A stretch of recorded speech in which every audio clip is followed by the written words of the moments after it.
Hello, everyone. Good afternoon, and welcome once again to another episode of Final Fantasy Crystal Legend, an original Pathfinder adventure inspired by the lore of the Final Fantasy franchise. I'm getting better at this. I'm getting better at it every time. We are back, and we are ready for another episode. My name is Neil at theLimitBreak. I am your game master for this adventure, and I am joined once again by my very good friends. They're like bad pennies. They just keep turning up every week. They're here. They're in my room, and it's great. I love it. I wouldn't have it any other way. In the top right-hand corner of your screen, Key Mihgo, servant in... I love the dance. Servant to Alexander, the god of valor. In the bottom left-hand corner of your screen, direct from the Chaos Continent, Gillian Guado, our resident Dark Knight tough gal. And in the bottom right-hand corner of your screen, Captain Montigue, part-time Sky Pirate, full-time swashbuckler.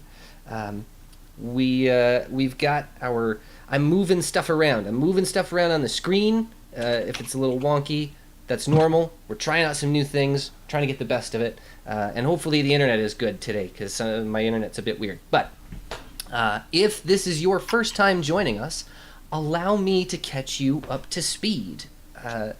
So the assistant impresario Lomont, on sort of a recommendation, if you will, but more just after being notified by his psychic, has chartered the team to be security for the Opera House, the famed Opera House in Jidoor, for their debut performance of the new season's opera, an operatic rendition of the epic poem Loveless. The psychic had told Lamont that there were going to be 3 bad things that happened to this show. The first of which was that somebody had broken into the props department and rummaged through the place. They stole a couple of pretty inconsequential things, just some rigging, but still it happened. And the second thing that happened is that the prima donna in residence at the Opera House, a woman by the name Celestina, was poisoned by some sort of foul agent and kept in bed for several days by someone posing as a nurse in the employ of the Opera House.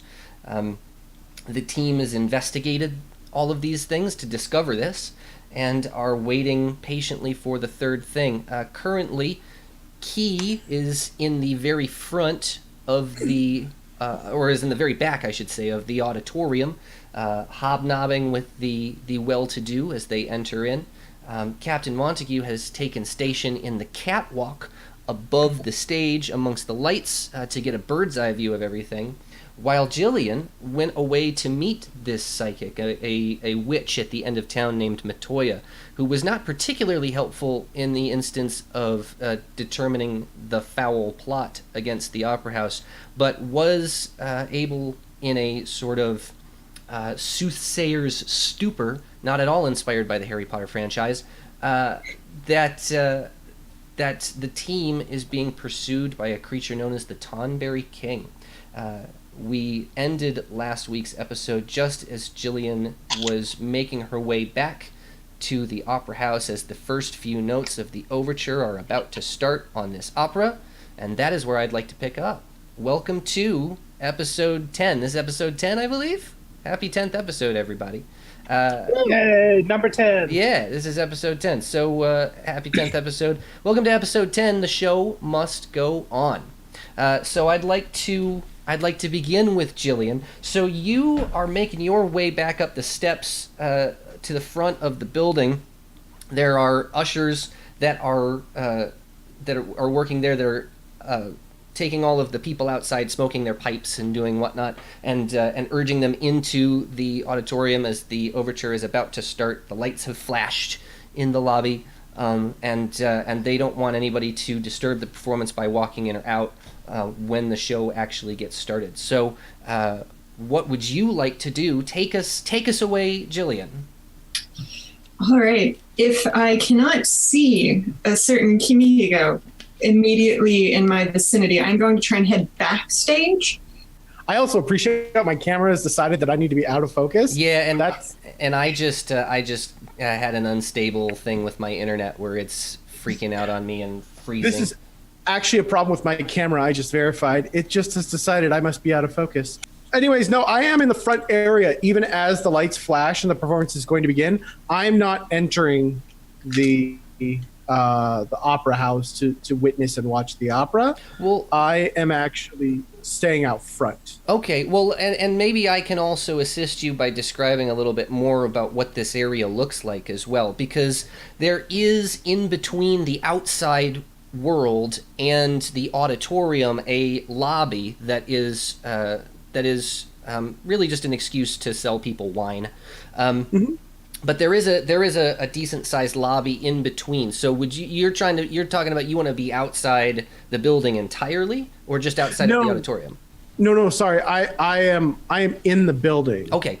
But I'm basically in the front lobby. And I would say, Gillian, that you noticed that Key was there specifically. I think, and she was there as you were leaving, so you kind of had an idea where she is anyway. Yeah. So unless Key especially wants me to hang out there, maybe heading into the backstage area and being ready in case someone decides to, I don't even know what, with the back of house things. Oh, I mean, that sounds I'll great. give her the nod. Yeah, that sounds great. So there is going to be a big double doors in the back area. Obviously, a loading dock that leads backstage. It's kind of gated off and locked. But if you pound on the door, the stagehands that are back there saw you earlier today, and they know that you're supposed to be there.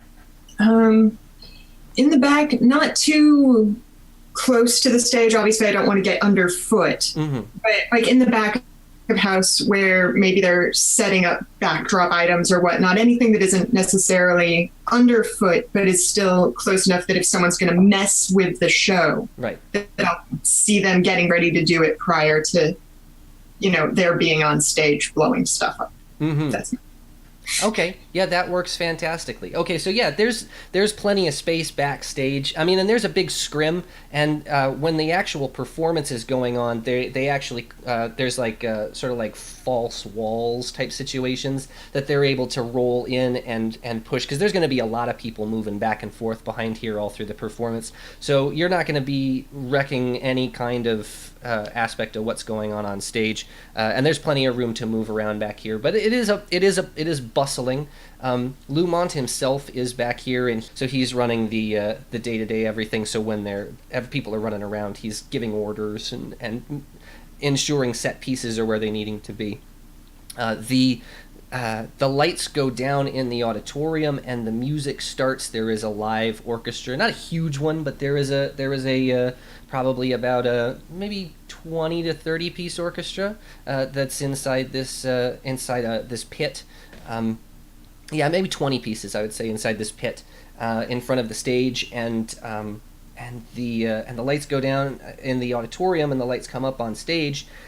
Montague, you are in a very good position in terms of vantage. So what you are seeing is you're standing on this catwalk and it's going above the stage, but there are also sort of walkways that can also go out back into the backstage. So you can get a good view. You get a fantastic view directly on stage, and also can see a decent amount of what's going on in the back. And you can look right out into the auditorium. Now it's dark out there, but because you're standing above the lights, things are pretty well lit, and you don't have any light shining in your face to make it a little awkward. And also, there's not really a mezzanine in this area, but there are a couple of box seats that are empty. But the auditorium itself is full. There's a couple of box seats, and you can even see straight into those boxes by looking through little breaks in the curtains that are up there, hiding your personage moving back and forth. There is an overture, and we begin with the opening recitative. There are cast members that walk out, and they are delivering the plot of the show. The audience is enjoying themselves as best as they can enjoy themselves. And I'm curious, so what are you all doing to pass the time as we get, one or two songs deep into this thing? I'm in the front of this audience house, obviously where the wine and it's probably very quiet. It's that awkward moment where the show is just starting. So it's me and the staff, the people standing behind concessions. Mm-hmm. And I don't know if any of you, I'm sure most of you actually, if I recall correctly, have worked some form of concessions job. So what I'm actually going to do is I'm trying to look as not awkward as possible. Mm-hmm.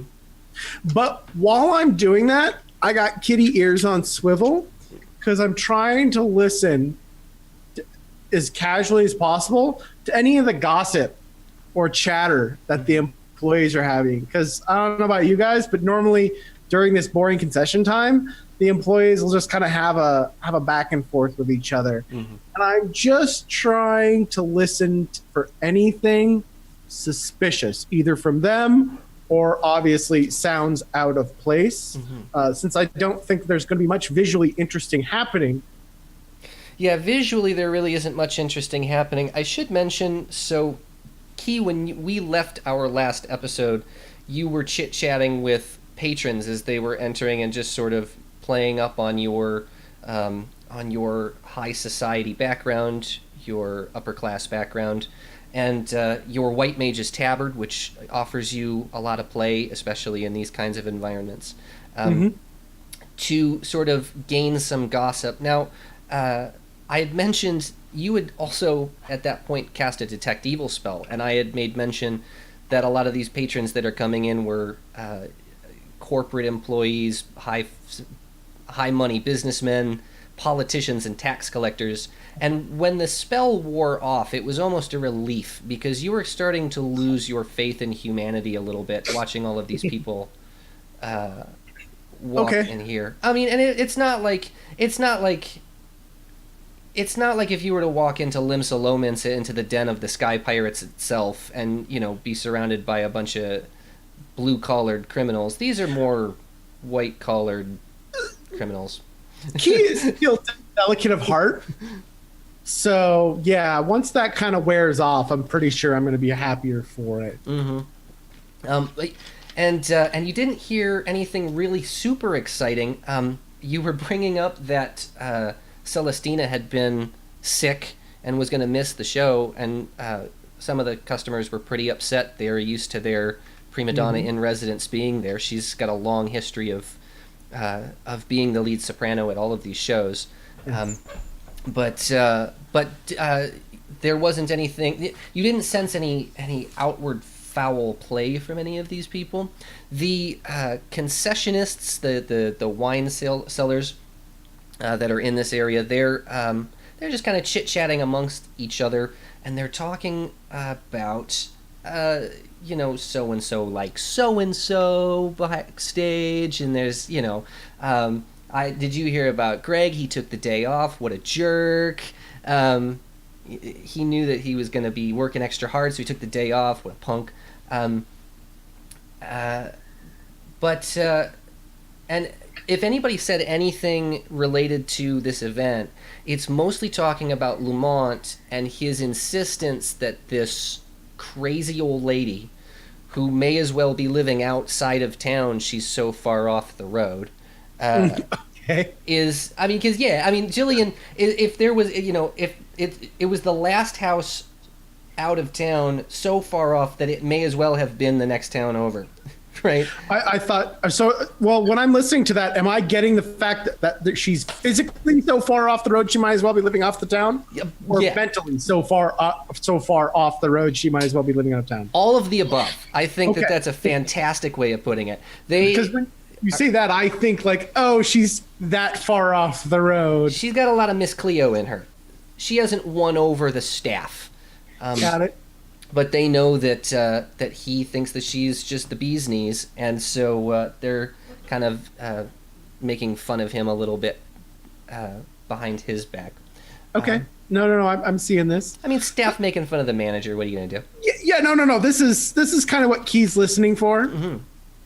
she's not shocked, she's not surprised, but it's one of those things that getting a feel not only for possible malicious people, but also the mood of the staff and what they think of what's going on. So I'm keeping that in my pocket. Yeah, they just think that that Matoya is full of codswallop, and that potentially they just figure everything is going to be fine. They don't seem concerned. Okay. Perfect. Gillian, backstage, a lot of the set pieces are moving around. You're doing a good job staying out of the way of anybody's craziness. And is there anything that you would like to do backstage that is, aside from, just kind of monitoring the place? Is there anything that you'd like to investigate back here? I don't really want to stray too far away from the actual show, just because I have concerns about the show going well over, someone deciding to run off with all of the props in the props room right now. Yeah. They can, for all I care, really. So I'm going to basically make sure I can see, maybe keeping an ear to the manager, making sure everything's going smooth, not really staying out of the way, but mostly just making sure everyone feels like everything's going where it should be, that nothing's missing, that everything's still smooth.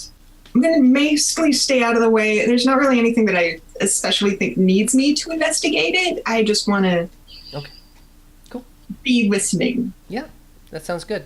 Now, Montigue, you're getting a great view of the show, and from a bird's eye view, it's very cool. There's a bunch of different moving parts.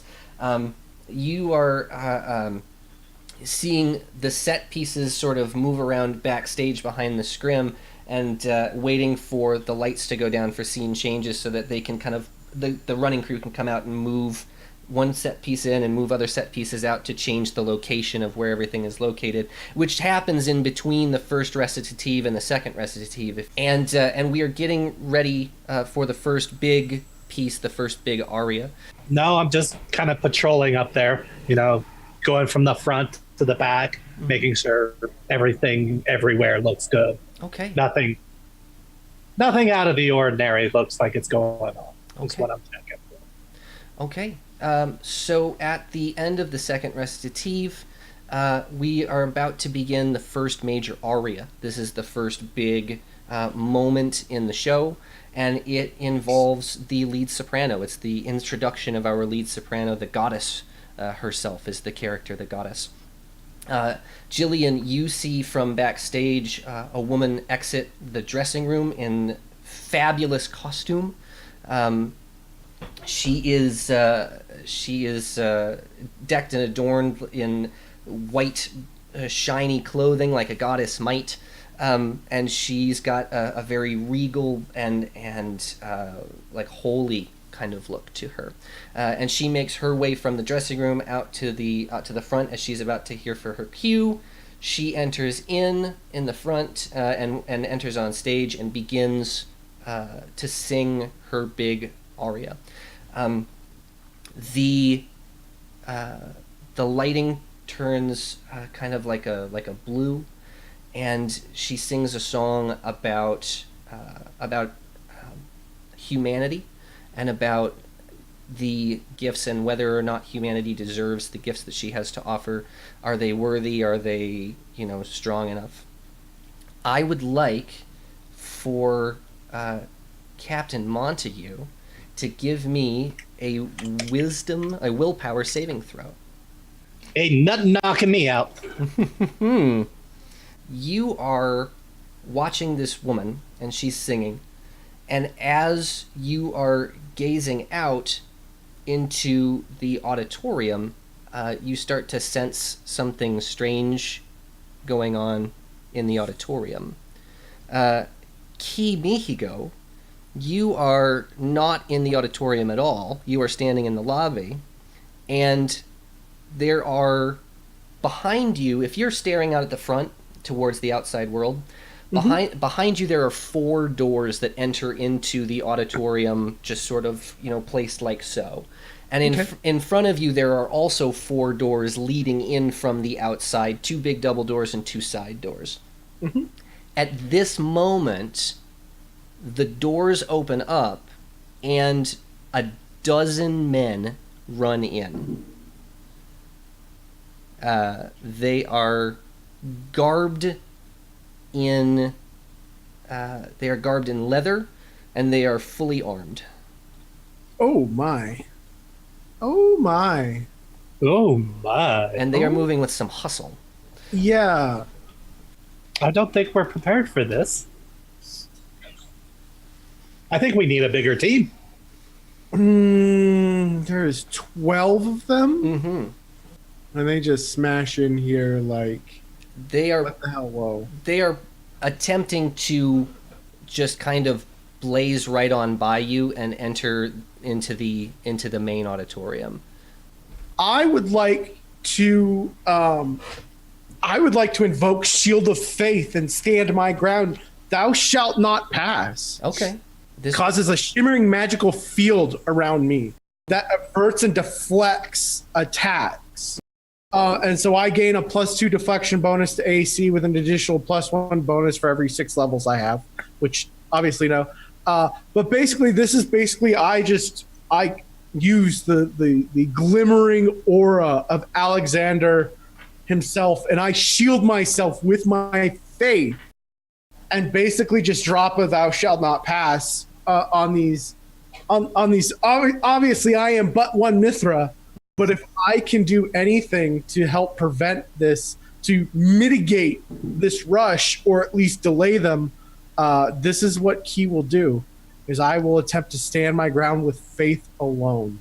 Also a hammer. Faith and a hammer. Faith and a hammer. You catch the attention of these men as they are entering, but they have a job to do and just walk right on by you.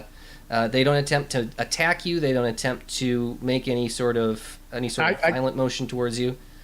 I can't even all right, you know what? Desperation time. Okay. I'm going to grab one of them. Okay.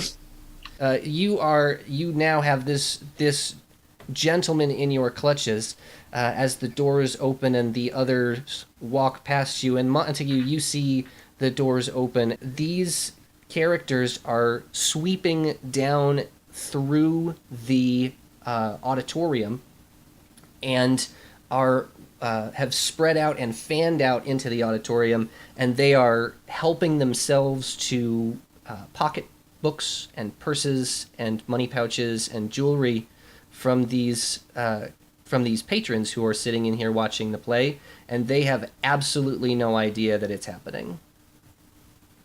The patrons in the auditorium have no clue that they're being robbed right now.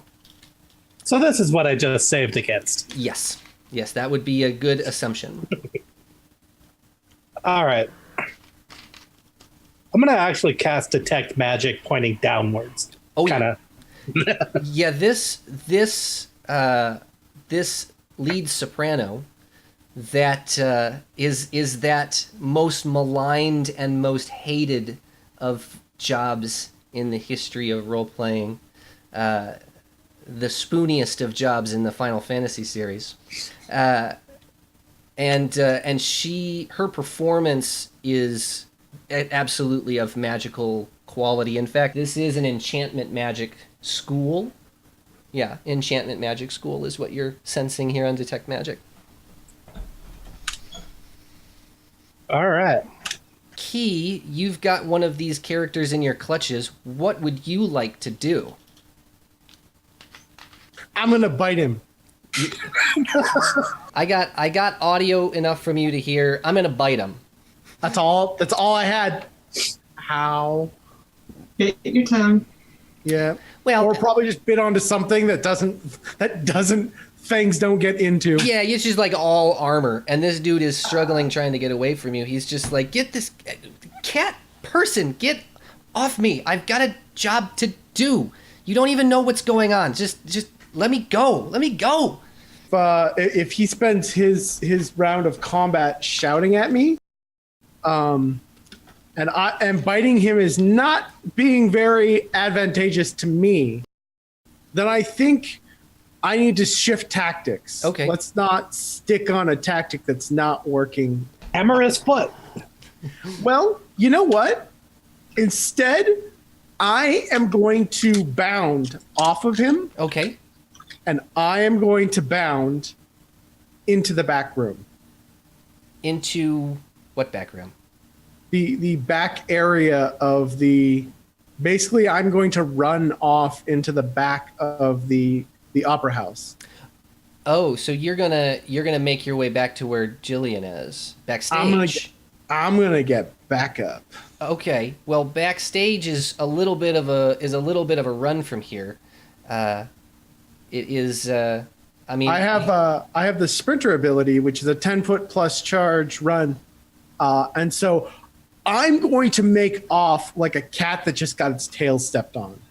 I'm curious what direction you are taking to get backstage, because there really isn't like anything connecting the lobby to the backstage area as best as you can. This is still a theater house in a smallish town. It's a nice theater house.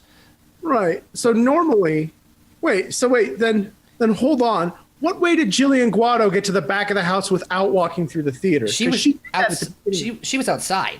Oh. Yeah, she didn't even enter the front of the building. She saw you and pieced out around the back into the loading dock. She didn't enter the building at all at first. And so I know the general back layout of the house. Mm-hmm. And to be fair, there are also 11 new, challengers inside the auditorium as well. Right. But they have a job to do. Yeah. And they clearly are more interested in doing that job than dealing with the cat. Right. I don't have the resources to take these on directly. So I have to get back up no matter what. My only options is stand here and be useless or get back up. And crap, you know what I'm going to have to do? I'm going to have to run through the theater house then. I've decided that this has gone, like, all hell must be breaking loose in the auditorium, right? Because a bunch of people just ran in. So I'm going to run into the auditorium for better or worse. That is a good, safe assumption. Can I get a will saving throw from you, please? Woo! Natural 20! Natural 20, celebrate! Woo! King Mihgo with this high roll. I rush into this opera house, and I feel it roll past me, but Alexander is with me. And so I rush into the opera house, obviously going to get Xilianr. It is super surprisingly calm in here. Nobody, there's people moving around like silently throughout this auditorium and making their way, cutting purses and whatnot, but like nobody cares. Okay, that's gonna freak me out a little bit. Can I see like Montigue or Gillian or anything else here? I've got this low light vision. I'm quickly scanning the auditorium to see if anything is out of place other than these dudes looting everyone is not paying attention. Well, you definitely can't see Gillian. She has brought herself into the backstage area and is sort of sectioned off from the remainder of the group. From backstage, Gillian, none of the stagehands seem to know that there is anything amiss. How are the stagehands behaving? My main question is, wait, is everyone back here going to get stupefied? Because that wouldn't be productive. You can hear. I think, actually, yeah, you can hear it, though. I think, well, let me look at this spell really quickly. So Xilianr just chilling in the back, and no one knows the difference because there's no hustle and bustle. The ones in the so the people in the backstage are not being affected, but the people, any stagehands in the wings, including Impresario Lamont, is just like not particularly acting like there's anything wrong, and they might also be. It's sort of weird because how do you notice something that's not there to be noticed? They are acting calm and reasonable and rational and not weird. You know what I mean? So it's like, How do you notice Everyone's what's... acting normal. I'll tell you what. Let me get from you, Gillian, instead of a will saving throw, let me get a perception check to see if you notice a change in behavior from these people.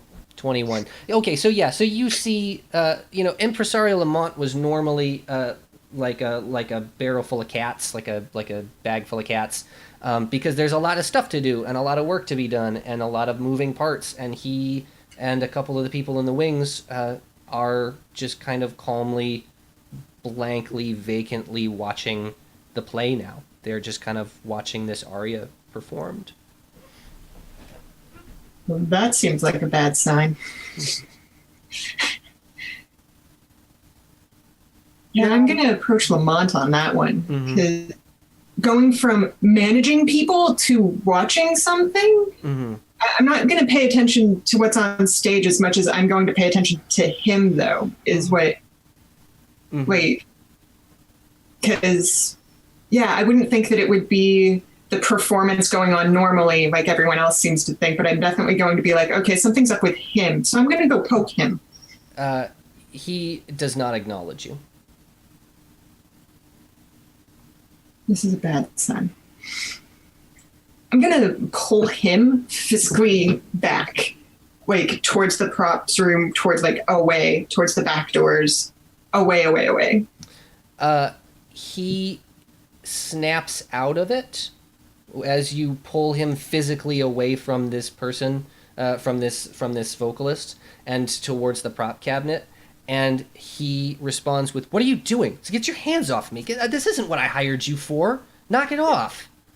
Pretty sure it's exactly what you hired me for. You weren't doing anything. You were just standing there staring blankly into space. Look, this is my play. Sure you're doing stuff. No, this is my play, and if I want to watch it, I'm going to watch it. This is not acceptable. Don't make me call your home office and tell them how bad of a job you did. You weren't managing anything, you weren't doing anything, and now you're mad at me for telling you that you were behaving oddly? I don't tell you how to do your job. You're telling me how to do my job. Lay off. But it's stopping. They're just standing there staring at things, and you aren't yelling at them either. That's weird. Can I get a sense motive check from you, Gillian? Yes. Lamont is acting unfriendly toward you. And you think that it has something to do with this weird behavior that was going on beforehand, that it might be directly related. Like, I think that you don't... Xilianr doesn't know that there's a spell going on right now, but you're under the impression that he would not be acting in this regard to you unless he was being affected somehow. I'm going to just sort of be like, all right. Go be free. Fix the things. I'm going to follow him very closely to see exactly what he decides to do instead of actually get to work. Well, he's going to go back to watching this aria. He's going back to watching the play. That's where he wants to be. I run into the auditorium and I see this scene, and like, I know something's afoot here, right? Right. So what does the white mage do when she sees something greatly afoot? Is she does the detect magic. Well, you did the detect magic. No, I did. I'm sorry, Montigue did. I've actually been waiting for my turn since then. Oh, I'm sorry. Well, okay. Well, we'll say, Key, if you cast your detect magic spell and you get the same sense Montigue does. This character, this goddess, new lead soprano who's on stage, is very clearly a bard in the middle of some kind of enchantment magic spell. So, Key is...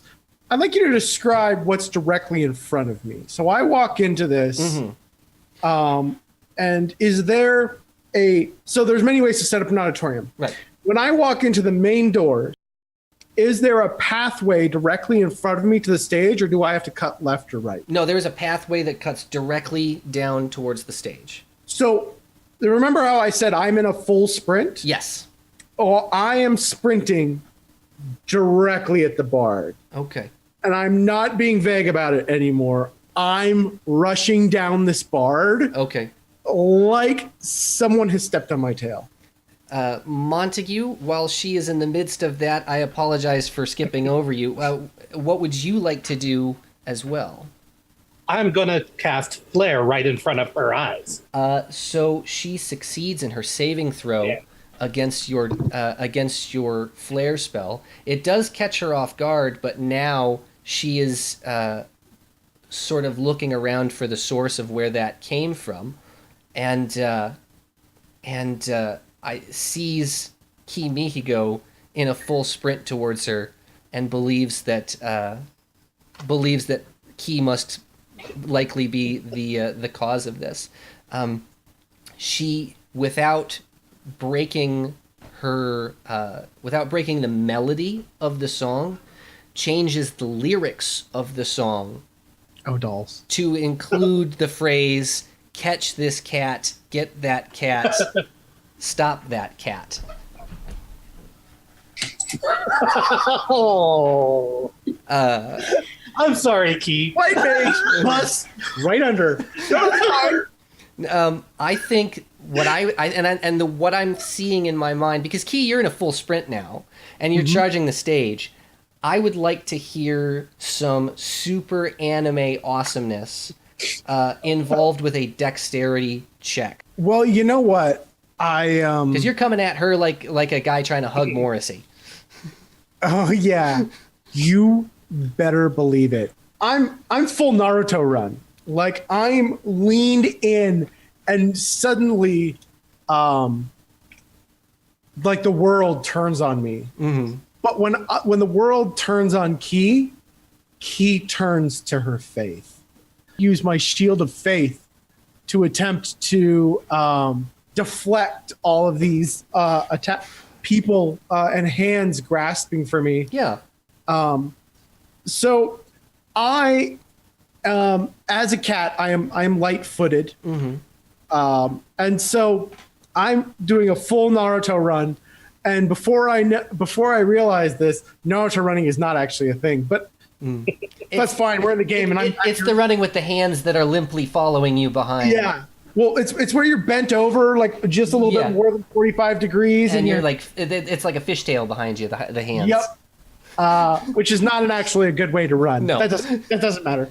However, doesn't do that. No.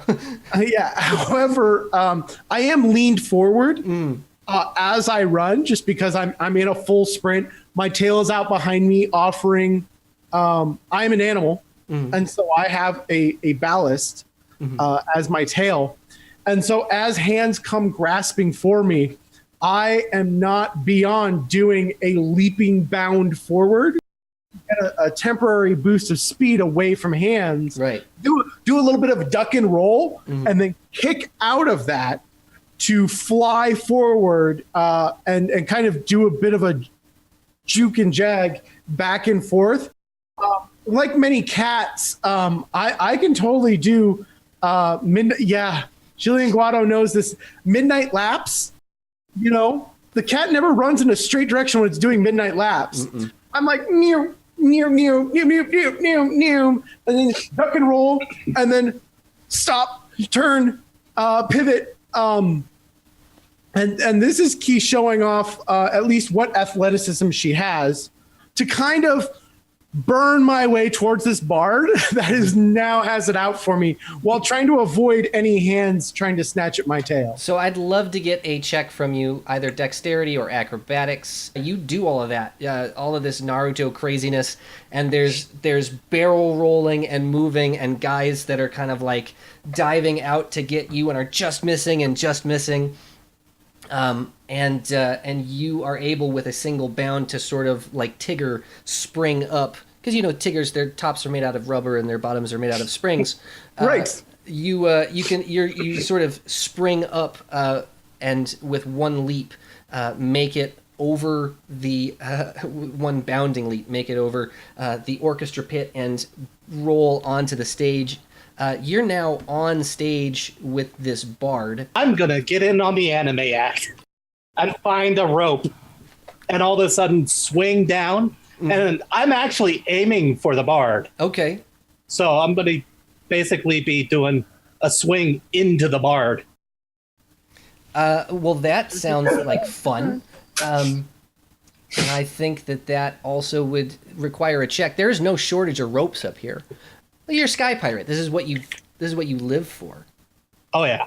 This moment is what he's spent his life preparing for. I'm gonna grab the rope, take a lean back, and then I'm gonna just, have it tied off, make sure it's the right length.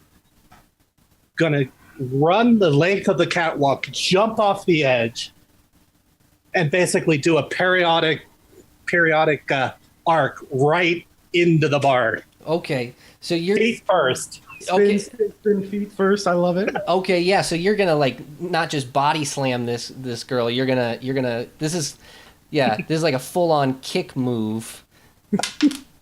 Okay, that's good for you and bad for this bard. Okay. And what's worse, I have her distracted. She's two eyes on me. Yeah. All right. So you have now officially double teamed. So Montague, you come swinging down and you plow your little feet into the back of this woman mid song as Key has made her way onto the stage and is barrel rolled up, and now she has been sort of knocked down, and I imagine the two of you kind of dogpile this woman. Is that a good assumption? I mean, obviously, dogpile is not a word that Keen goes for. Right. But as a cat, I will pounce. Sure. Yeah. And while we're pouncing on her, I'm gonna stuff the hem of her dress in her mouth. Oh, okay. Oh, okay. That's a little... Right, to stop Gotta shut her up. to stop the singing, yeah. You've done a couple of things with this maneuver. So you have attracted definitely the attention of these 12 henchmen that are now also rushing the stage, who were unsuccessful stopping Key, now also rushing the stage in an attempt to hold the both of you hostage. The crowd is beginning to snap out of their stupor, and are slowly becoming, I think, terrified would be a good way to describe it. There are screams from the auditorium that are starting up as people are seeing. Thanks, Dredge. As people are breaking out of this spell. Gillian, you heard a scuffle for sure, and if you want to move your way into the wings, you can see your team now atop this soprano. Okay, so Lamont was right. We are ruining his show. We kind of did. I would give you a very small amount of time to make a decision on this before you are mobbed by henchmen. I can see that my teammate needs me to run. My team needs some Dark Knight assistance here. I'm going to run out on stage, and can I tell if people are rushing the stage? Once you get out there, yeah, if you want to take a move action out to the stage, it's clear that, there are a lot of people moving outside of the auditorium trying to get away from this assault, and there are a good number of people moving towards the assault. So it's your best guess that they are, yeah. I'm going to pull my scythe and I'm going to throw down some massive intimidate. Okay. Because I have access to what I'm assuming is their boss, and a very big scythe and two people holding her in place. So I love it. All right. Back off is the main point. I love it. There's 12 of them, though. Yeah, there's a lot of them. So you, in your best anime pose, flick your scythe open, and it's huge, and sort of whirl it around your head in an act of defiance, as several of these gentlemen come up on the stage. Actually, I'm not even going to get a check from you. This is going to be fun. I was really hoping that something like this would happen. So, so you jump on the stage and you do your intimidating bit, and about 4 of the guys have made it onto the stage, and the other are making their way through the crowd, trying to get on as well. And the first guy who hops up and sees you do your move and is standing there actually is stopped for a moment, and he yells over to the other side of the stage, "Oh my God, Wedge! It's the woman from the train."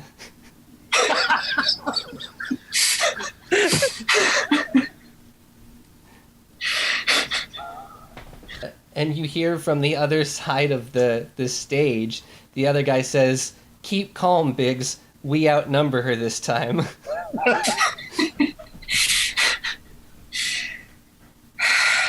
There's still gonna be someone that's first. Big. And Montague, as these people are making their way on stage, these guys, you're noticing that they are also dressed as Limsa Sky Pirates. All right, I'm going to cast Hidden Diplomacy on our bard. On our bard, which is the white mage? No, sorry, on the bard. Oh, on the bard. Okay, yeah. My next plan is to tell her, could you please ask them to stop? They don't have to attack us, and they'll probably live longer if they don't. Well, I am afraid to tell you that this bard has a saving throw check against Hidden Diplomacy and is not terribly excited about that.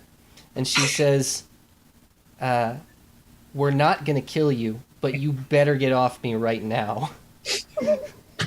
If you get off me right now, I will insure your lives."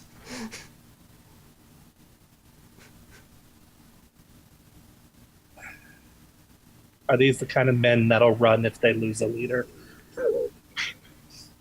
I'm gonna get up. Okay. I'm still holding her, but So you all calmly sort of get to your feet, and she says, "Just hold them, boys, but don't hurt them." And they all end up kind of surrounding you all ultimately, and essentially just keeping you at sword point and at bay, but not making any attack kind of motions. They're listening to their captain. And she says, "You're from Limsa. I see it in your clothing. This is my score." I'm here to protect it. You're here to protect. What are you here to... Look, it's... Why would you protect a memstone? It's not that important. Or are you here to protect the rich? Are you insane? You're here to protect these people? They're paying me to. Well, let me tell you something about these people. There is a really, really terrible difference in class between the people who have and the people who have not. All I'm trying to do is redistribute that wealth. So if you're in league with these people, then I'm going to take your pocketbook as well. No, you're not. I've got a dozen men here who say yes, I am. And we've got her.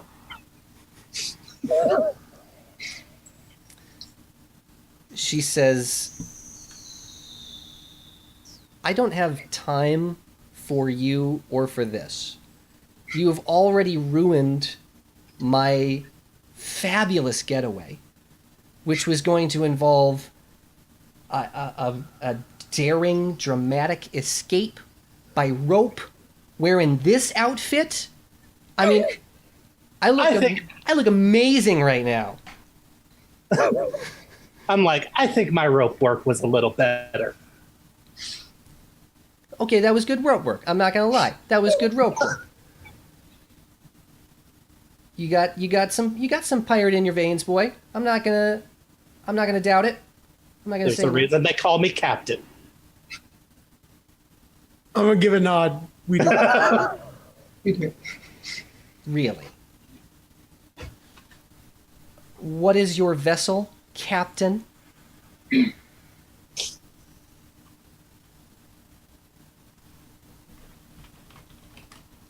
My vessel is not important at this time.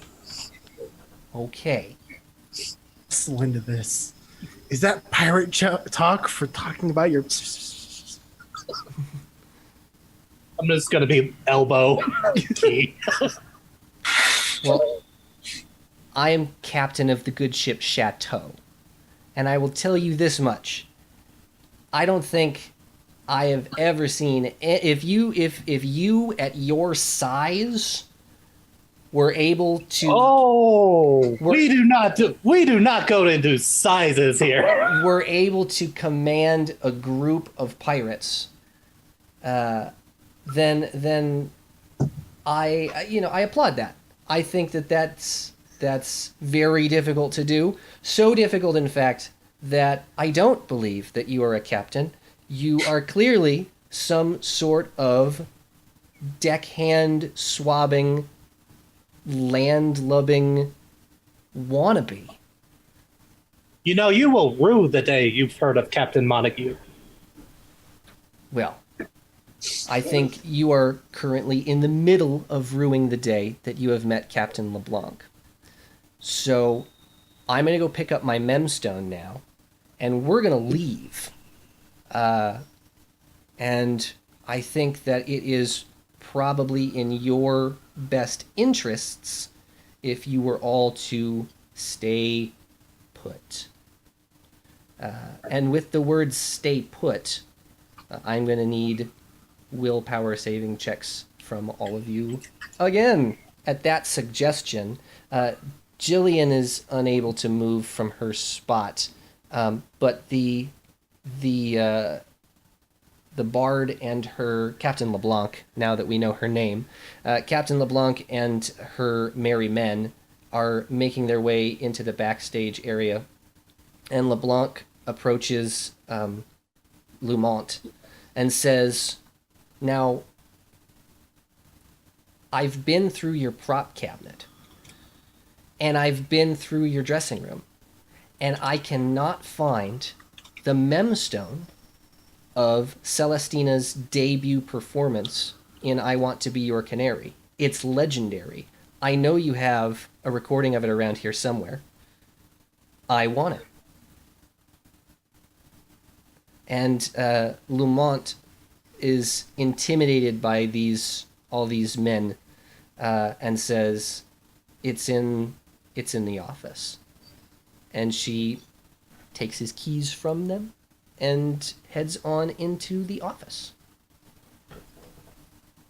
Well, my first thought is the fact that even though I felt that command wash over me, I'm going to glance to Montague, and I'm sure that Montague's going to give me eyes, but then I'm going to glance to Xilianr, and I'm pretty sure she lacks the ability to return eyes to me. No, she can do all sorts of things, but she's staying put. Yeah, she can't move her feet, basically. Mm-hmm. My feet are where they are, but I am very angry at Biggs and Wedge right now. I'm curious, You are a cat. as I tend to do, to wonder how I can free my compadres. And so I'm wondering if, and this actually might be a knowledge thing, because I would know how my blessings work. If one of my compadres is under a command spell of sorts, and I gave them a conflicting command spell, would that not override said command?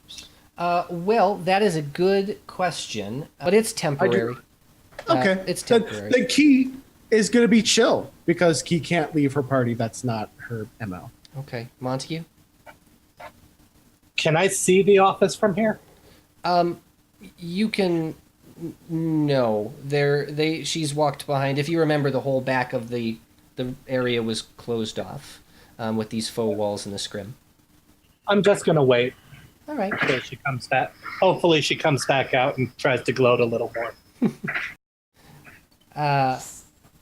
I've also, just for your own personal edification, placed a picture of LeBlanc in the Discord chat. If you've not played Final Fantasy X-2, that is what she looks like. Real quick. Yeah.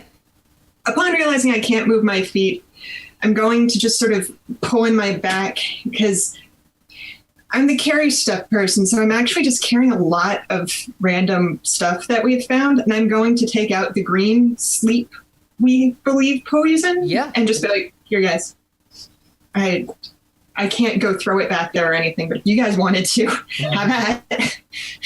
It's a thought. Will it vaporize and turn into a gas if we throw it? Most tinctures do. Mm-hmm. Or we'll find out once you do. Aim for the leader. I don't know. I'm gonna look to Captain Montigue. You don't have any reason to believe she would come back. Really wish Gillian could move. Me too. I would prefer if we pulled them back so she could at least swipe at them. Where she's at. I just want to hit one of them. I would like to put eyes between my two party members, put my hands up, and be like, we're here to protect the people. I'm gonna look out at the audience and be like, they're gone. Yeah, the audience is all gone. I'm gonna look back and be like, good job, team. And with that, you hear the whir of airship engines as they take off into the distance.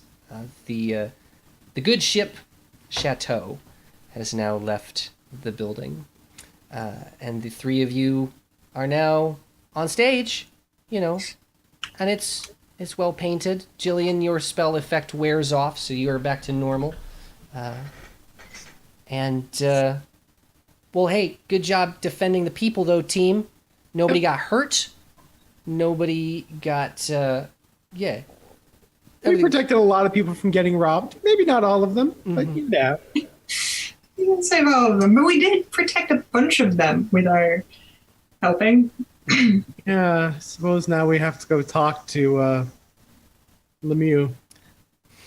Well, look at the bright side. We at least look really awesome taking down the bard. Yeah, we... you made a new friend / enemy. You made a new frenemy. I'm gonna, yeah, that was a thing. I'm gonna go back to Lamont and actually say his full name in fluid tongue instead of... He's disparate. He's sitting down right with his just head in hands, and he's I'm gonna actually try to console him. I'm like, a bard that snuck in on your staff. But we've healed your actual diva, and I know that this evil pirate has come in, but she's gone and she's not coming back, and very few people were robbed. They had a big plan of stealing everyone's money, but that didn't happen. At that, he goes, oh. He says, I worked so hard, and I tried to just make a great show. The impresario is 82 this year, and he can't do any of this anymore. This is my place, and that woman was so good in her audition, and yeah, she was a bard. She She was a probably really good bard. made you believe she was really good. That's kind of what bards do. And to be fair, she did have a good singing voice. Yeah, no, but, she was. but he's just like, I can't believe this is not gonna go well for the Opera House. I mean, people aren't gonna want to come here if they know that they're being robbed. Even if she doesn't come back, the damage is already done. I really wanted this to go well. It's a great story, a great opera. You know what? I'll be like, the opera was fantastic, and the opening night was exciting for everyone involved. Just wait to see their faces when they actually get to see the whole thing. Everyone is in total suspense to how it will actually end. And he kind of nods at that, and he says, "Well, that's true. It was exciting. And the people who do come back, you know, they'll get a chance to see Celestina this time, and that's going to make them happy. That's a good point. That's a good point, White Mage. Mm-hmm. Thank you." And I'm gonna just kind of like slide back because he's still gonna need to sulk a little bit, you know. But I'm gonna kind of leave him with that because I want to kind of leave on a positive note. Yeah, no, your soothsayer is really good, man. Wish she wasn't so vague, but she's good. Isn't she great? She's helped me, you know. I've made some pretty decent business decisions because of her. I mean, I'm in this job. Look at this job.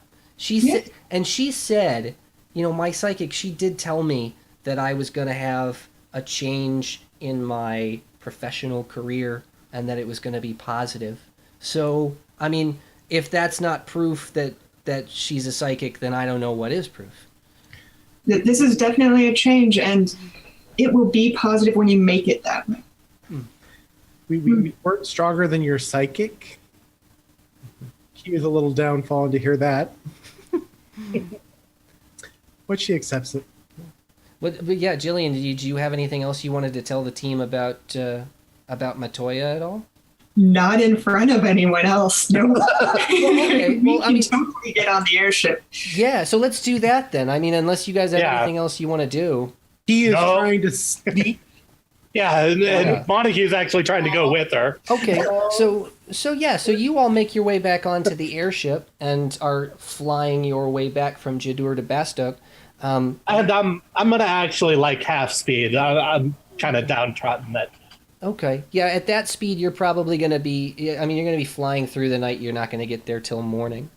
So I'm gonna kind of lean in and catch a Montague, and I'd be like, "So the thing when she said about your ship." I don't want to talk about it right now. I'm gonna pet the ship. Very good. So after doing that, I would like to kind of like go up to Xilianr and be like, "So tell me about this. How this legit?" I'm skeptical. He is skeptical of anyone who does not get their power from blessing from the gods. And so she's curious. She's like, "So tell me about this." So, I figured she was just this alchemist that got tricked by, you know, the actual people doing it when I met her. She's a pretty good person and blind, super blind. So I figured she was, you know, tricked, and I thought she could read my palm, and well, I think that we may have made those creatures very angry, and that one of them, a very powerful one, is coming for us. Their king, king of the Tonberry Fields East. Wait, what creature? Tonberry, the king of the Tonberry Fields? That sounds. Well, it says king in the title. I'm gonna have to say that's not great. And you said the Tonberry Fields are where the boogeymen are. Yeah, those weird boogeyman creatures. And so the king of the boogeymen is pissed off at us for spying on them. Well, it was more than the spying. It was. We made a little bit. He knew. He's looking for the crystal. I still whisper it, even though it's only us on the ship. Okay, and when you do that, I'm just like, oh, like I'm kind of putting eyes. We're on a ship in the air, but I'm gonna do the eyes to the side. Like, it knows. The king of the boogeymen knows. We know, and it knows we know where it is, and it knows it's bad. I was I'm given gonna the do impression bad. I'm gonna do agitated kitty sounds. Agitated kitty sounds.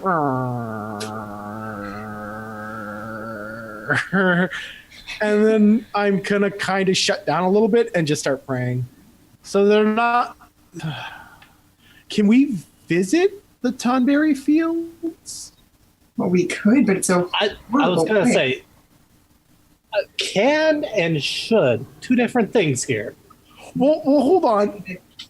Okay, no, I get this. No, hold on. I'm speaking in hypotheticals here, but not hypotheticals here. No, listen, hold on. Wait for it. What I'm saying is that the Tonberry Fields aren't a made-up place. They're real. You live there. Well, I didn't live there. I looked at it, and we would push each other to try and get them to go across it, but no one ever did because seriously, it's doom and death on the other side. Oh, okay. I don't like that. But so my point is that we know probably maybe where this king is. Or was. Oh, so we know nothing really except that we pissed off a king of the boogeymen. Agitated cat sounds, agitated cat sounds, agitated cat sounds. Maniacal laugh, agitated cat sounds. I think now is a good time to call the game. And Okay. then next week when we return, we can continue this adventure, whether that be out to the Tonberry Fields or, there are two more documents on the board of the Wild Rose that can be accomplished. We still have a Mandragora to fight, and we still also have a spell to dispel, if we remember the other one. So both of those I'm hoping will be fun, and I certainly hope that all of you watching at home have had fun watching us and joining us on this adventure. So until next time, we wish you all good health, and we ask that you be kind to one another and be good to yourselves.